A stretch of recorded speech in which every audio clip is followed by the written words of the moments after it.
नरेश की जय। खाटू नरेश की महाभारत की दिव्य अलौकिक कथा। जय जय श्री कृष्ण। बोल खाटू श्याम की जय।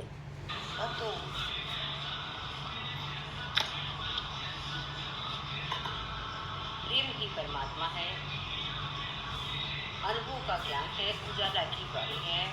कह कभी हो सेना जिन जानी दिन, लोगों को जिन जानी दिन मानी, जिनने नहीं जानी उन्हें नहीं मानी, जिन्होंने जानी उन्होंने मानी, जिन्होंने नहीं जानी तो नहीं मानी। आज भक्तों हम ऐसा ज्ञान बोलेंगे, सभी लोग जानेंगे क्या? युक्ति होता है कि बुद्धिमानी के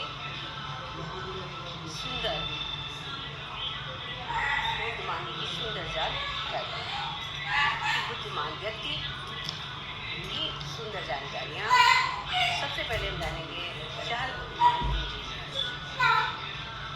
एक गांव में 4 बुद्धिमान इंजीनियर एक का काम करने में व्यस्त। आज का काम ये था, उस दिन का काम ये था कि टेढ़े मेढ़े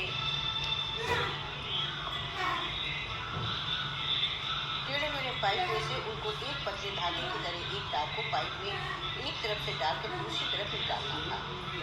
परंतु वे लोग तार को अंदर डाल ही नहीं पा रहे थे। सब लोग अपनी अपनी गोली चला रहे थे, पर कामयाबी नहीं हासिल हो पा रही थी। वहाँ एक किसान गुजरा, उसने देखा कि धूप में 4 साहब लोग क्या कर रहे हैं। उसने पूछा, कोई मदद कर दो साहब। पहले तो उन्होंने कुछ ध्यान नहीं दिया, फिर एक ने कहा, चल आया है बड़ा मदद करने वाला। उसने कहा, बाबूजी बोल कर जो देखो। दूसरा बोला, जा जा गंवार लगेगा, तू मदद करेगा। तीसरे ने कहा, ज्यादा सिर मत खा, एक तो हम सुबह से परेशान हैं, ये तार इस टेढ़े मेरे पाइप से जा रही नहीं है, ऊपर से तू नाक में दम कर रहा है। चौथे ने कहा, पाइप के भीतर ये कैसे जाए, एक तो पतला है, दूसरे टेढ़ा मेरा पाइप है।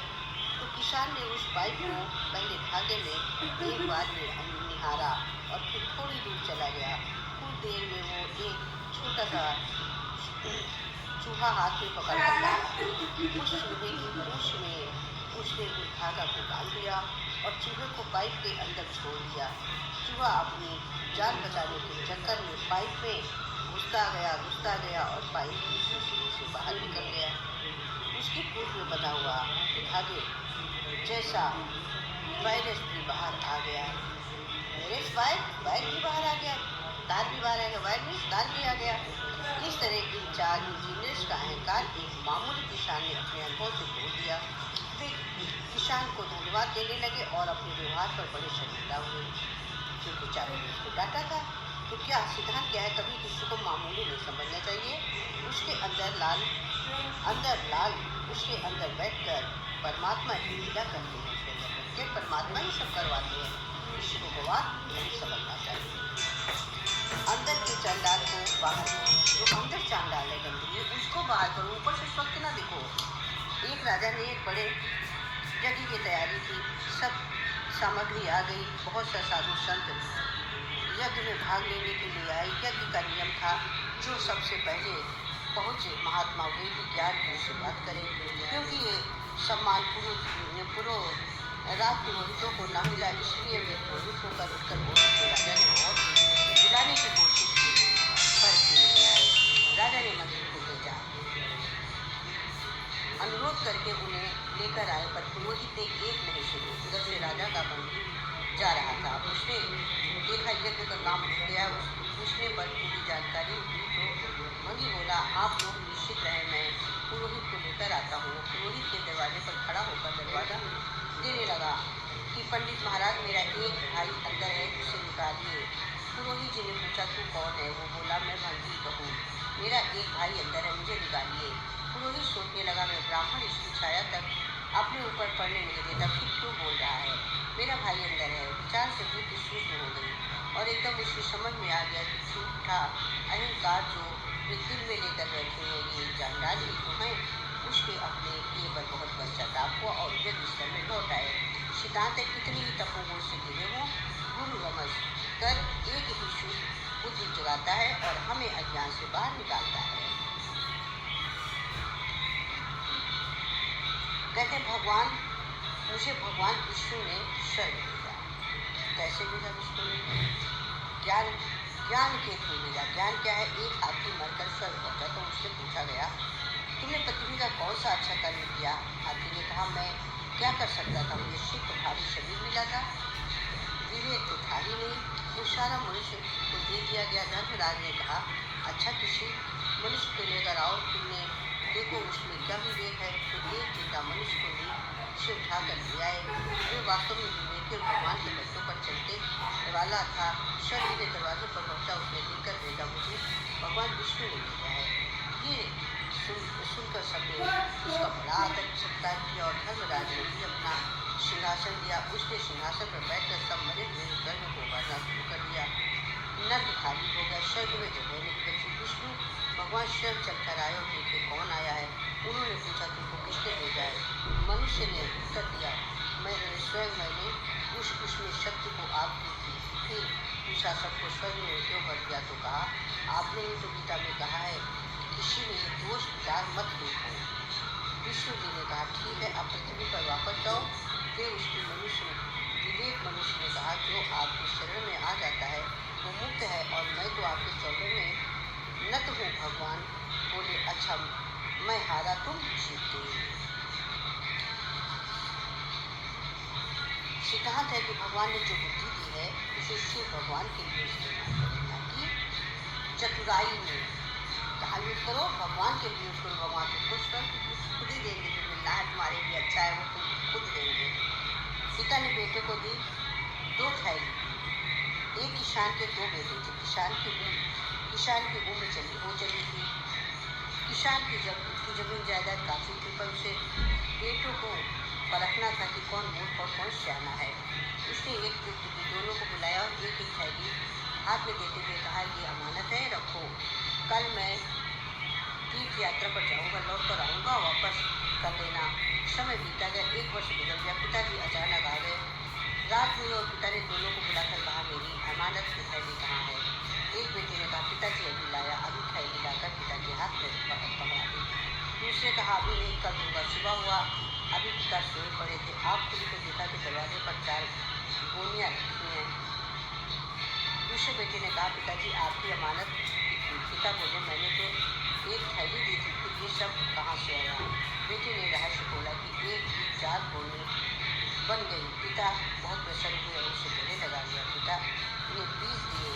एक बेटे ने तो जो कर दो, पिता को थैली पकड़ा दिया। दूसरे ने बीजों की फसल हुई, काटी और अनाज तैयार कर दिया। सिद्धांत है ठीक इसी तरह भगवान गुरु भी हमें ब्रह्म ज्ञान देते हैं, तत्व रूपी वचन रूपी बीज देते हैं। ये तो हमारे हाथ में है कि हम बच्चों को अपने जीवन में अपनाएं, उनकी भलाई के लिए रखें और बातें और पढ़ाएं।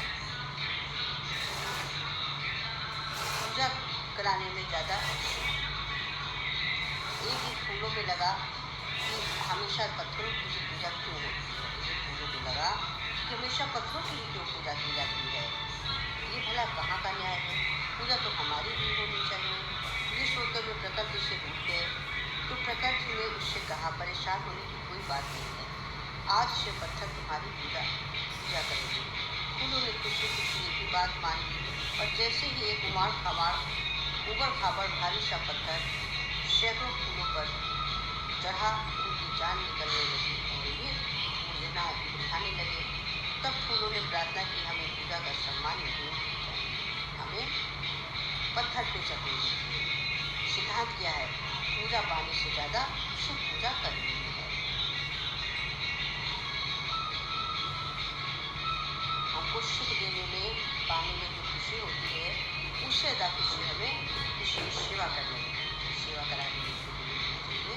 सेवा कराने में सुख मिलता है।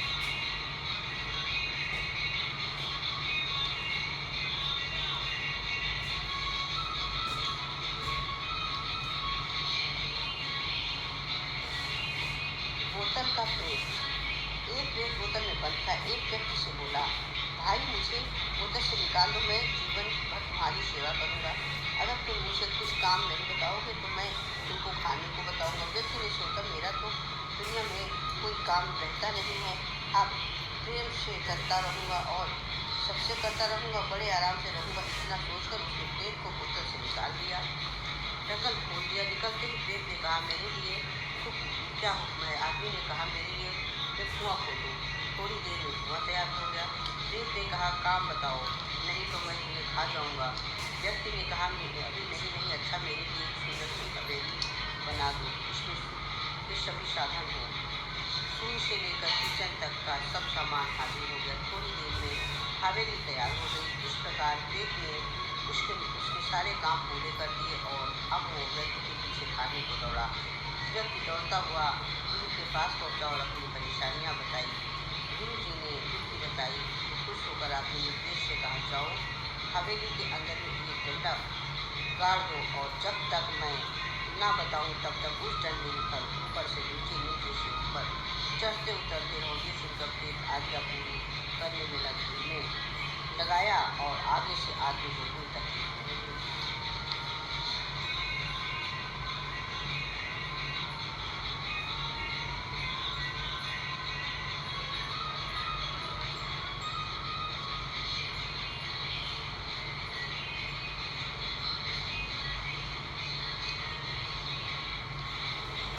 सिद्धांत है, मन रूपी प्रेम शरीर रूपी बोतल में बंद है। जो हमें खाने के लिए दौड़ता है, सदगुरु से सत्संग रूप से डंडे पर ऊपर से नीचे करवाते हैं। इस प्रकार चढ़ते उतरते आखिर संकल्प विकल्प से खाली हो जाते हैं और मन काम में लग जाता है। क्योंकि खाली घर शैतान पर है। राजा रणजीत सिंह का चित्र बनवाया। वैसे तो राजा रणजीत सिंह का एक स्वभाव संस्कार अन्य राजाओं जैसा ही था, फिर भी उसमें नम्रता ज़्यादा थी, इसलिए उनकी जीवनी की बहुत सी कहानियाँ मशहूर हैं। एक बार दरबार में राजा ने ऐलान किया कि राज्य में सबसे अच्छा चित्रकार कौन है। एक चित्रकार उठकर खड़ा हुआ तो राजा ने कहा कि मेरा चीता जाग का चित्र करो। राजा का चित्र बनाने के हुक्म से चित्रकार घबरा गया और उसने 2 महीनों को अनुमत मांगी। पहला महीना तो चित्र में खाट पर लेट कर बीत गया। राजा तो काना है, चित्र पसंद नहीं आया तो फांसी पर लटका देगा। अचानक उसे अपने गुरु की याद आई। मन ने उधेड़ लिया और गुरु के पास पहुंचा। उतनी समस्या कह सुनाई। गुरु ने उसे युक्ति दी, कैसे वो राजा से चित्र बना सकता है। युक्ति से खुशी घर आया और चित्र बनाने बैठा। चित्र तैयार हुआ तो राज दरबार में राजा रणजीत सिंह को दिखाया गया। सब ने मुँह से वाह निकाल दी। इतना साकार चित्र था। उसमें दर्शाया था कि राजा रणजीत सिंह शिकार खेल रहा है। धनुष निशाना लगाने के लिए उन्होंने अपनी एक आँख बंद कर रखी है, मतलब राजा की काली आँख। दिखाई पर महसूस आता से कि वो कलंक नहीं लगा था। सिद्धांत है, कोई भी समस्या गुरु के पास लेकर जाओ, वो रमन और समझ देता है। गुरु के वचन हृदय की का हीरा घसा घिस कर मिटाओ। 3 भाइयों में से वर चुना। 3 भाइयों से वर चुना। कैसे? 3 भाई साथ रहते थे। बड़ा ज्योतिषी विद्या जानता था और बीती बातें सच बता सकता था। दूसरा ज्योतिषी विद्या में भविष्य का सच बता सकता था। तीसरा सेवा भाव वाला था, दूसरों की मदद करके खुश होता था। जब कभी सेवा होती तो जरूर हाजिर होता। उसके घर के सामने नए पड़ोसी आए जिसकी कन्या रूपवती थी। दोनों सबसे शादी करना चाहते थे, पर सोचा कि जिसे वे चुने वही शादी करेगा। दोनों बड़े भाइयों ने सोचा कि इसे सुंदर गिफ्ट देंगे, इसका दिल हमारी तरफ झुक जाएगा। पर वे धंधे में बहुत व्यस्त थे। एक पोस्ट जानकारी हासिल करने की मशीन बना रहे थे, दूसरा फ्लूट बनाने वाली मशीन बनाने में लगा था। तो दोनों ने सोचा काम पूरा करते ही इस लड़की के लिए गिफ्ट लाएंगे। तीसरे ने सोचा मैं कैसे लड़की को खुश करूँ, उसे कुछ समझ नहीं आया तो सीधे उसके पास गया और बोला, कुछ सेवा हो तो बताइए। लड़की की लाइट खराब थी, उसे झटपट ठीक कर दी। लड़की प्रसन्न हो गई, कितना अच्छा पड़ोसी है, और उसने पलट कर पूछ लिया कि मेरे लायक कुछ काम हो तो बतलाइएगा। लड़के ने शादी का प्रस्ताव रखा। लड़की राजी हो गई। वो काम में व्यस्त थे, उनके दरवाजे बंद थे, तो वो नोट छोड़कर आ गया, मैं विवाह करके बाहर जा रहा हूँ। सिद्धांत है, it is now for never, it is now for never. कल करे सो आज, आज करे सो कल, पल में बैठे हुए कि बहुत करे वो कब। पहले अपनी व्यवस्था ठीक करो। एक महात्मा किसी सेठ के यहाँ कथा करने गए, वहाँ काफी लोग जमा थे। एकदम से बिजली चली गई तो सारे में कोलाहल मच गया। सेठ सरकार को गालियाँ देने लगा, बिजली का ठिकाना ना, पानी का ठिकाना न जाने सरकार क्या करती है, इसमें कोई व्यवस्था ठीक नहीं है। लाला जी के रुपया में ढूंढने पर भी माचिस नहीं मिली। किसी आदमी ने माचिस निकाल कर दी, अब मोमबत्ती ढूंढने लगे तो कहीं नहीं मिली। सेठ की सरकार गालियाँ दिए जा रहे थे, इतने में बत्ती आ गई। सब महात्मा ने शेर को बुलाकर कहा, तुमने घर की व्यवस्था ठीक नहीं की है, ना माचिस का पता ना मोमबत्ती का, फिर सरकार को गालियाँ क्यों देते हो। सिद्धांत है कि पहले अपना उसूल देखो, दूसरों को दोष मत दो। लड़के ने जवाब दिया, तारे ही हो। एक राजा को प्रधानमंत्री की जरूरत थी, कौन बुद्धिमान है यह परीक्षा करने के लिए उसने एक गाड़ी किलो से भरवा कर एक गाँव में भेज दिया। गाँव के मुखिया ने कहलवाया कि गाड़ी में कितने दिन है, वो दे दे, यदि नहीं मिल सके तो पूरे गाँव के लोगों को सजा मिलेगी। गाँव वाले बहुत चिंतित हो गए। गाँव में एक विद्वान रखते थे, ये बात मालूम पड़ी तो उसने मुखिया को जाकर कहा, आप चिंता ना करें, मैं जवाब दे दूंगा। उसने एक चिट्ठी में राजा को लिखकर भेजा कि हमने बिल्कुल आकाश में जितने तारे हैं उतने ही दिन हैं, आपके पास तो ऊंचे से ऊंचे गलती के हैं, आप दूसरे तारों को गिनवा लें। आपको पता है हमारे पास तो कोई गरीबी नहीं है, दूसरे तारे गिनवा कर आप दिल में इतना विश्वास दिलाता हूँ कि दिल की संख्या सच निकलेगी। इतनी बुद्धि भरा जवाब देकर राजा उसे तुरंत प्रधानमंत्री बना दिया।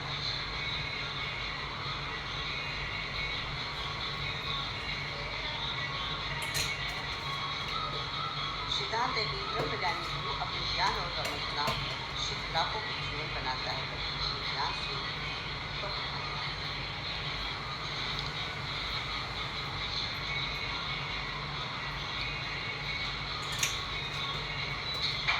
तीन प्रकार के गुरु होते हैं।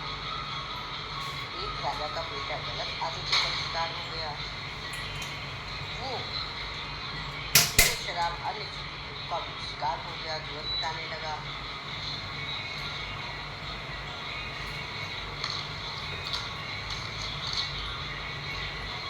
इस प्रकार कई वर्ष बीत गए। राजा बूढ़ा हो चुका था। उसे विचार आया कि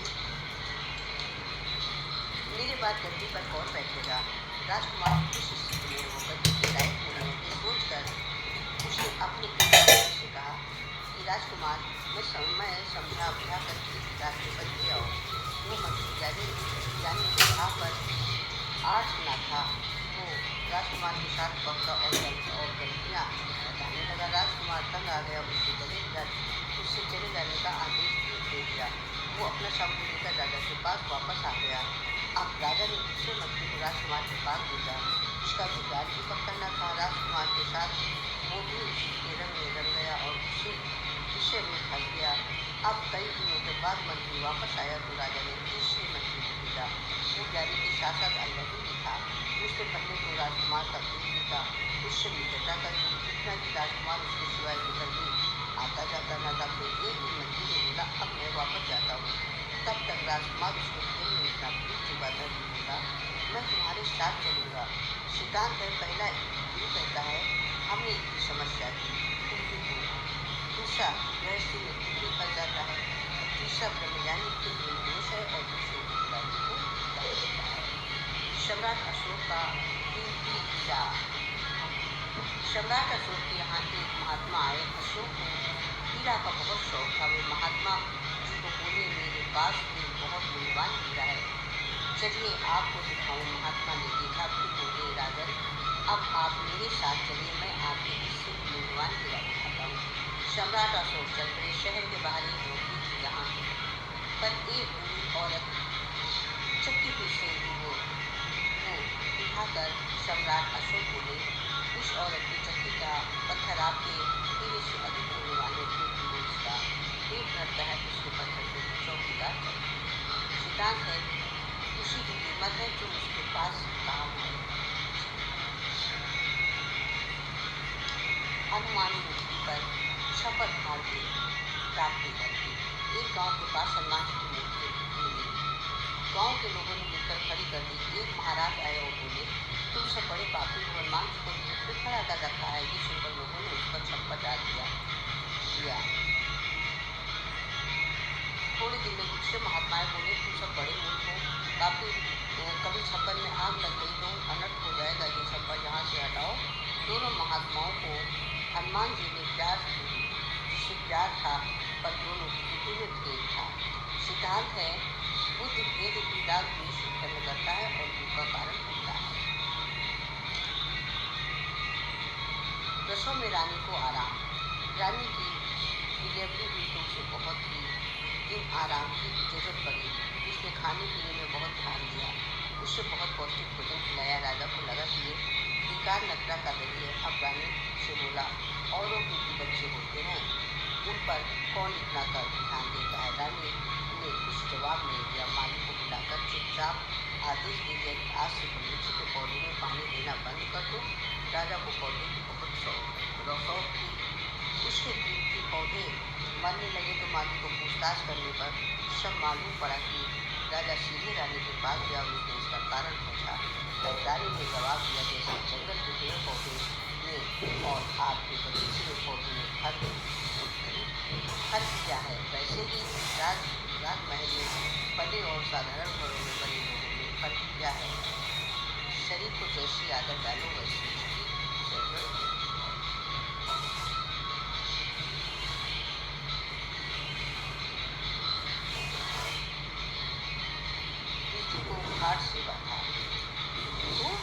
खाट से बांधा। एक झोपड़ी में गुरु शिष्य दोनों रहते थे। उन्हें बिल्ली सताते थे। एक बिल्ली को रख लिया। जब गुरु ध्यान में बैठते थे तभी बिल्ली चलता करती थी। गुरु उसे खाट से पाँव से बांध देते कि ध्यान से बैठ जाते। कुछ समय बाद गुरु के शरीर शांत हो गया। बिल्ली का जब शिष्य ध्यान में बैठा तो उसका मन स्थिर न हो पाता। उससे बोला, मेरा गुरु हत्या से बिल्ली को डालता था, फिर ध्यान में बैठा था तो मैं भी ऐसा ही करूँ, ध्यान लगेगा। ऐसा ही कई शिष्य गुरु के कर्मों को कॉपी करते हैं। सिद्धांत है गुरु के कर्म को नहीं, गुरु के मर्म को जाते।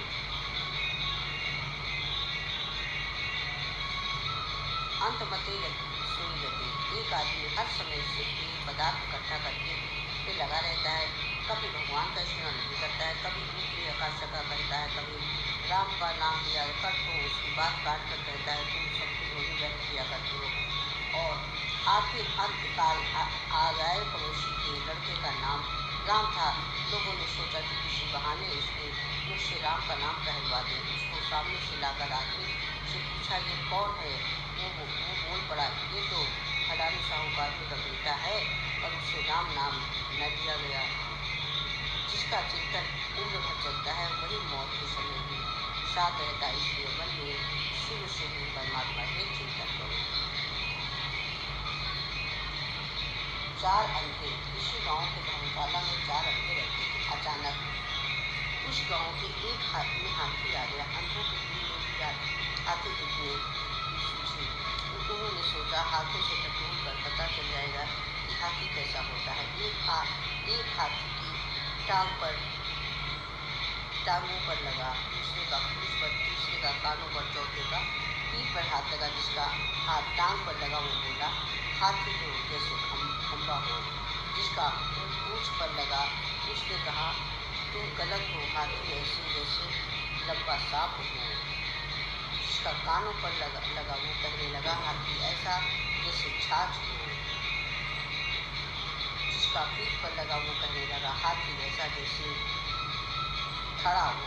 इस चारों आसन आपस में लड़ने लगे। भाव है कि संसारी भोग की हालत यही है, जिसके पास में परमात्मा देखने वाली आँख और दिल की परंपरा के विषय में परस्पर झगड़ते हैं। जब सदगुरु में नजर मिलती है तो परमात्मा ठीक ठाक दिखने लगता है। सिद्धांत गुरु ही सच्ची आँख देता है, क्योंकि इंसान आदत का गुलाम है। एक एक धुन और शहनाई बजाने वाला ऐसा था कि जिस बारात में शहनाई बजाने जाता वहाँ दुल्हन को विदाई के समय रोते देख उसको अधवास रोना आ जाता। एक बार लड़के ने पिता से कहा कि तुम मेहरबानी के लिए विदाई के समय आंसू न बहाया करो, उसके लिए मैं 10 रुपया तुम्हें पहले ही दे देता हूँ। वो मान गया और वादा किया कि वो नहीं रोएगा। पर जब विदाई की घड़ी आई तो दुल्हन के पक्ष में सभी लोग रोने लगे। वो लड़के के बाप के पास गया, वो 10 रुपया लौटाया और बोला, मैं अपने आप को रोक नहीं पा रहा हूँ, आंसू निकले ही जा रहे हैं। सिद्धांत है, गलत आदत जैसी कोई खासी नहीं है, अच्छी बात जैसी कोई शक्ति है। राजा के पास आदमी कभी जीव लेकर आया। एक राजा था, कड़वा बोलता था, प्रत्येक को धमकी देता था। अब राजा के आगे बोले कौन? एक दिन राजा ने अपने दरबारी में कहा, जो आदमी जिस चीज को सबसे बेहूद समझता है उसे मेरे पास लाओ।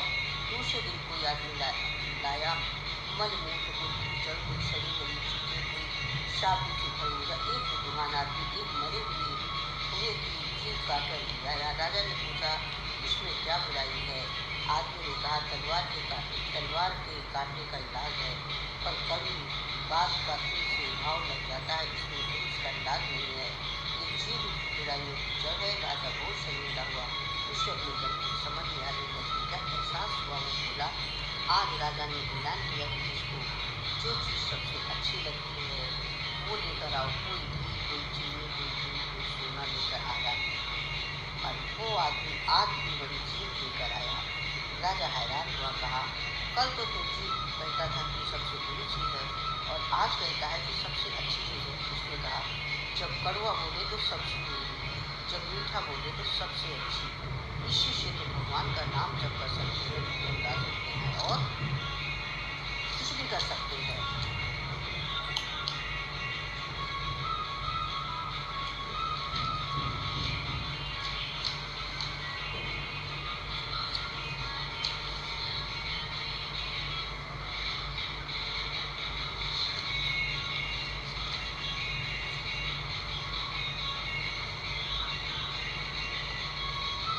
सिद्धांत है कि जब जीभ ऐसे घोरों में उड़ाल सकती है तो दूसरे घोरों को भी बचा सकती है। अगर घोरों को उड़ा सकती है तो बचा भी सकती है। दो आशिष्ट में प्रभाव। एक व्यक्ति भड़कीले कपड़े पहन के देव के दीदी में आया।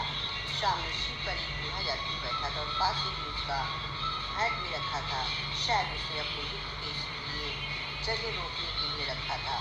भड़कीला आदमी झट से सीट पर बैठ गया और थम से हैट में दबा दिया। फिर बजाय काफी मांगने के बूढ़े आदमी को भी गुस्सा करने लगा और बुरे शब्द बोलने लगा। उसकी ये बेतुकी हरकतें सभी को खराब लग गई। उसने स्टेशन पर वो यात्री उतर गया। दूसरे पटरी बूढ़े यात्री ने बूढ़ी को पुकार कर कहा कि इस यात्री को बुलाना कि अपना सामान भूल गया है। वो भागा भागा आया और काबूची आवाज में पूछा, मैं यहाँ क्या छोड़ गया हूँ? रतन ने शांतिपूर्वक कहा, तो आशीष बताओ। ये सुनकर उसका सिर नीचा हो गया और वो चुपचाप चला गया। मनुष्य की पहचान उसके स्वभाव से होती है। सेठ ने आइसक्रीम लाने से कहा। ऐसे ही एक दिन सेठ ने आइसक्रीम लाने को कहा। एक सेठ ने कहा, रात को पार्टी थी तो उसी ने अपनी पत्नी से आइसक्रीम को मंगाने को कहा। सेठ जी श्रृंगार में व्यस्त थे। उन्होंने बेटे से कह दिया। बेटा सूट टूटने लगा था तो उसने मिनी कोक से कहा। मिनी कोक ने अच्छा कहा पर ऐसे भूल गया। सेठ ने रात पत्नी को डांटा। पत्नी ने लड़के ने मिनी कोक ने जूनियर कोक ने नीचे वाले को उसने बाबू जी में बैठे कुत्ते को लात लगा दी।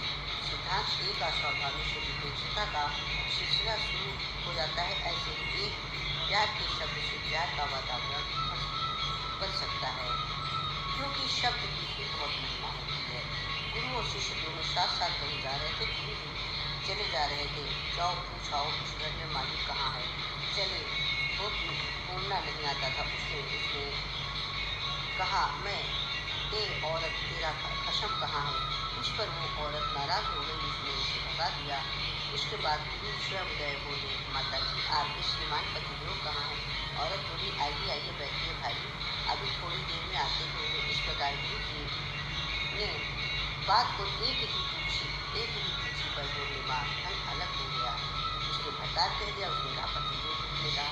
तो एक ही बात के अर्थ को हम मान सकते हैं कि कैसे कठोर बोलना मनुष्य जीवन का पाप है और मानवता नीचे गिरा देती है। तो भक्तों आज हमने जाने श्रोताओं, हमने आज जाने कि गुरु ज्ञान क्या है, यानी कि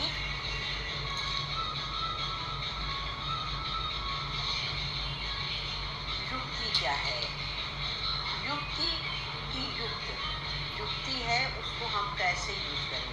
हमें मालूम है कि दूध पीना है, हमें मालूम है कि हमें दूध पीना है, लेकिन दूध को हम ठंडा पिए, हम उसको छाने, हम उसको बॉयल करें, कितना ठंडा कितना गर्म हमें पीना है, ये हमें युक्ति लगानी है। युक्ति हमें युक्ति लगानी है कि हमें बुखार है मान लो, तो हमें जानना है कि हमें ठंडा पानी पीना है कि उबाल के ठंडा करना है कि फ्रिज का पीना है कि उबाल के।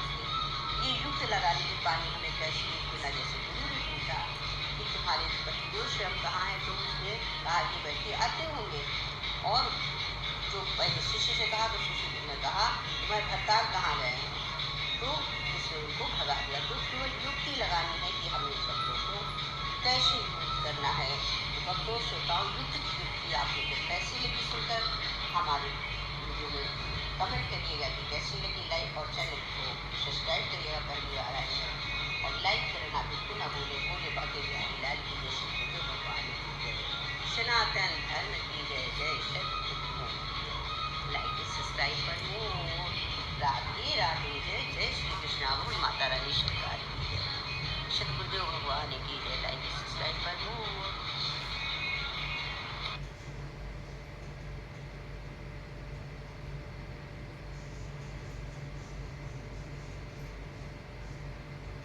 कृष्णा हरि ओम, बोलो बाके प्यारी जान की जय, सनातन धर्म की जय, सवरिया सरकार की जय। भजन के बोल है बुढ़ापा बैरी, कोई न पूछे दिल की बात, चेतावनी भजन बुढ़ापा बैरी, कोई न पूछे मेरे दिल की बात। बुढ़ापा बैरी कोई ना पूछे दिल की बात, बुढ़ापा बैरी कोई पूछे ना दिल की बात, बुढ़ापा बैरी ना पूछे कोई दिल की बात। आया बुढ़ापा कहा गया मेरे बात, आया बुढ़ापा कहा गया मेरे कान में बात। मीठा बोलो झुक चलो, मीठा बोलो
में सतगुरु मोरे आए, सत्संग में सतगुरु मोरे आए। अरे सुन पगली मोरी बात, ओ सुन पगली मोरी बात, अरे राम नाम की माला ले लो, अरे राम नाम की माला ले लो, हो जाए नैया पार। राम नाम की माला ले लो, राम नाम तुम मुख से बोलो, हो जाए नैया पार। बुढ़ापा बैरी न कोई पूछे जिसका हाल, बुढ़ापा बैरी पूछे न कोई जिसका हाल, बुढ़ापा बैरी कोई न पूछे जिसका हाल, बुढ़ापा बैरी कोई न पूछे जिसका हाल, बुढ़ापा बैरी न कोई पूछे जिसका हाल। बोलो बोलो। जय श्री गुरुदेव महाराज की जय। लाइक सब्सक्राइब कर लो।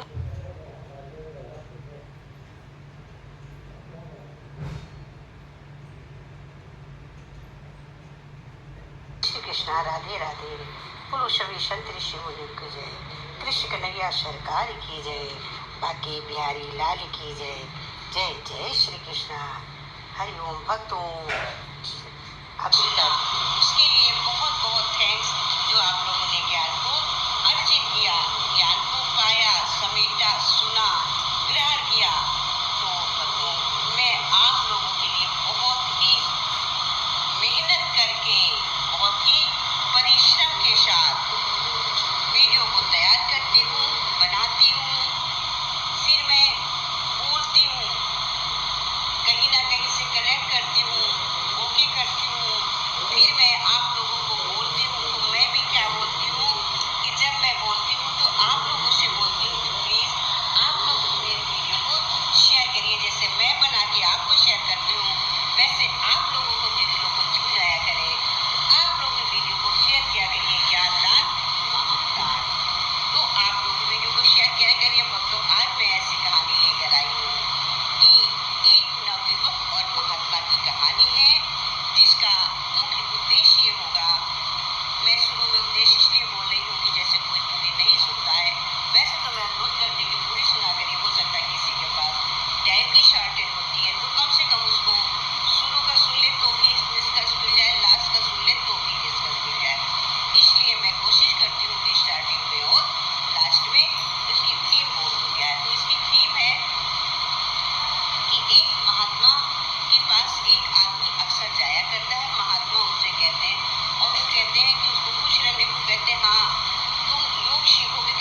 सारा धन बांट ले लिए, यहाँ तक कि हमारे प्राण तक ले लिए।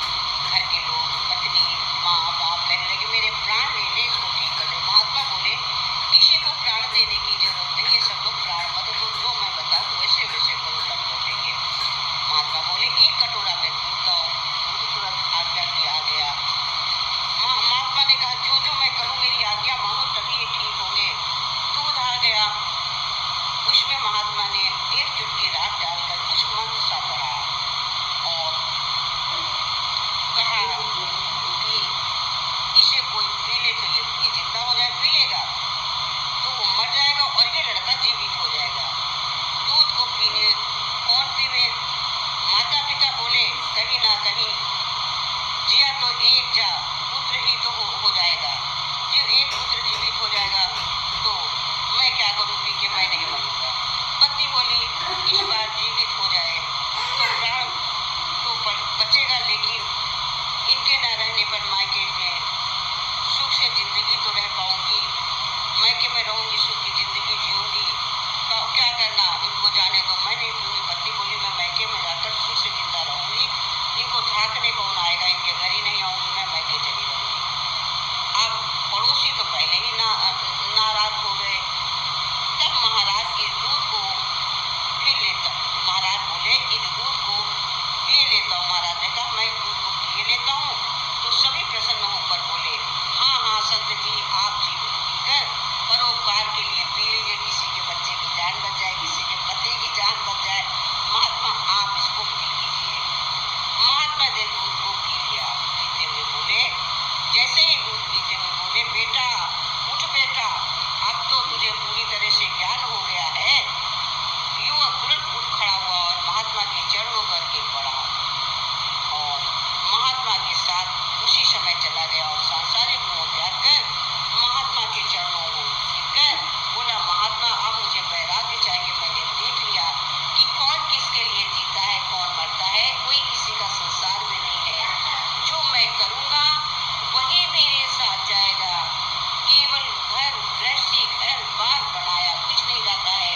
और गीता में भगवान श्री कृष्ण ने भी यही कहा है कोई किसी का नहीं, जगत में वादे सब बातों का प्यार, भजन भी है चश्मे वादे प्यार का। वैसे गीता में कहा है जो कुछ हम लेते हैं यही लेते, जो कुछ देते यही देते, ना कुछ हम लेके आए थे ना कुछ लेके जाएंगे। पंचतत्व का सबूत पंचतत्व में मिल जाता है, क्या जाता है साथ में, जो मैं प्रारब्ध को बनाती हूँ, जो मैं अपने कर्मों को बनाती हूँ मेरे साथ वही जाता है और तो कुछ जाता नहीं है।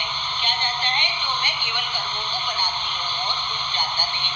इसलिए वो तुरंत महात्मा के साथ चला गया और उसने वैराग्य ले लिया कि जब मेरे जाने का किसी को अफसोस ही नहीं है कि मैं चला जाऊँ तो मैं वैराग्य लेता हूँ। इस प्रकार से ज्ञान होता है कि हम दूसरों के लिए घर वालों के लिए मरते हैं, लेकिन हमारे साथ कौन जाएगा, हमारे किए हुए कर्तव्य। इसीलिए कहते हैं थोड़ी देर सत्संग के लिए टाइम निकालो, थोड़ी देर की पूजा के लिए टाइम निकालो, थोड़ी देर दूसरों को भजन सुनाओ, सुनाओ नहीं कुछ कर सकते हो। पहले समय के लोग किस चीज से अपनी मोक्ष प्राप्त करते थे? भजनों के थ्रू।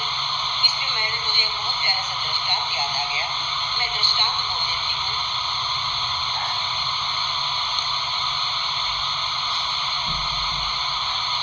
आप लोग सभी जानते होंगे गांव मोहल्ला कहते हैं ना, गांव मोहल्ला टोला।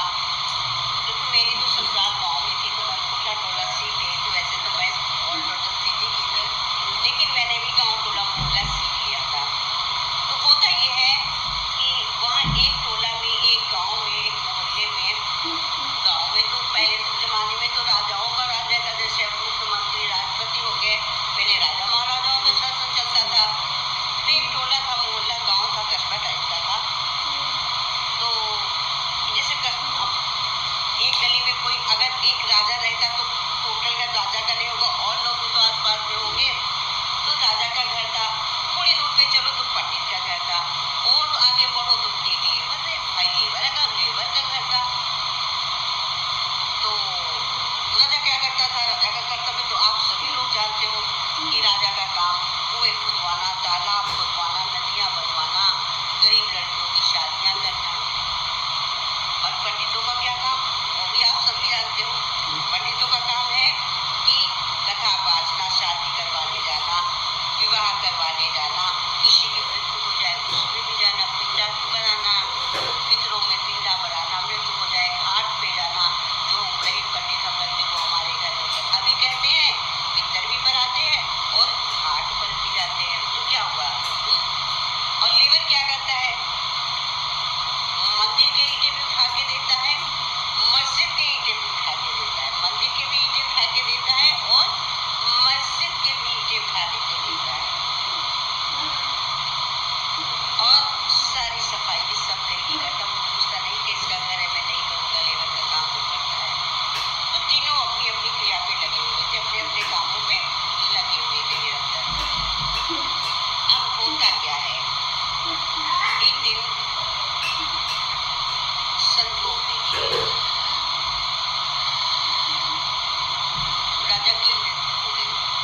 तुमने कितने का मुद्रा छेदन कराया?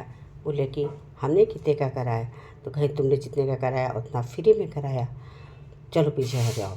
अब पंडित को बुलाया गया, पंडित से पूछा गया तुमने क्या क्या कहा? अरे हमने हज़ारों शादियाँ कराई, ब्याह कराया, मुंडन छेदन कराया, कथा भागवत करी, कहने को फ्री में करी।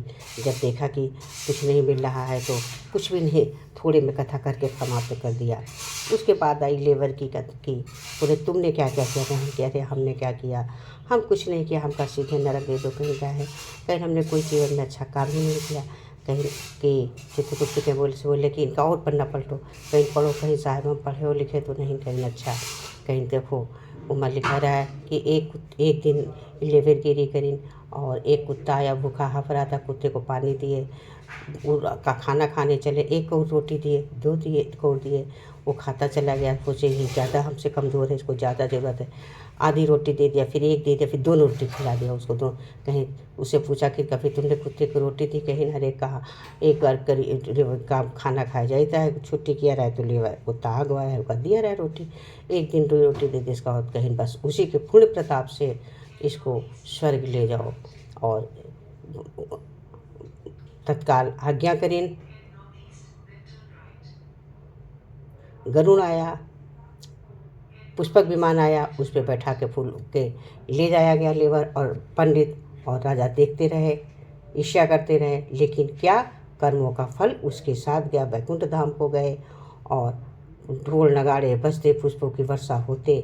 तो कहते हैं कर्म करने के लिए कोई समय नहीं होता, कोई चीज़, कोई वस्तु, किसी चीज़ की आवश्यकता नहीं होती, कब कर्म बन जाए। इसलिए कहते हैं कि ज़बान से कुछ अच्छा बोलना चाहिए, अच्छा कर्म बने। तो भक्तों, आशा करती हूँ मेरी कहानी कथा आपको अच्छी लगी होगी। अच्छी लगी हो तो हमारे वीडियो को लाइक करिएगा, सब्सक्राइब करिएगा और मेरे चैनल को दूसरों को ज़्यादा से ज़्यादा वीडियो को शेयर करिएगा। Like and subscribe for more.